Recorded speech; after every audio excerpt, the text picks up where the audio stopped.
Assalamualaikum sahabat Wilder, jumpa Al-Khaid di hari itu. Kali itu Khaid berdin dengan media 3G map langkah-langkah na Khaid capatkan kan durasi.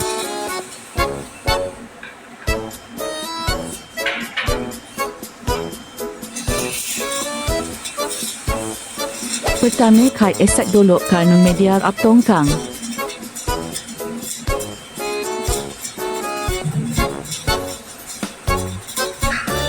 Kedua, Khaid cari posisi nyaman buat derek dari bawah ke atas.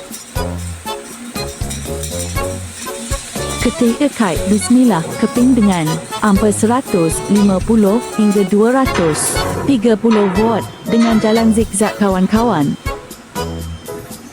Alhamdulillah hasilnya tak gila cantik, tapi lumayan kan. Plat udah kana air masing asyik payah sikit.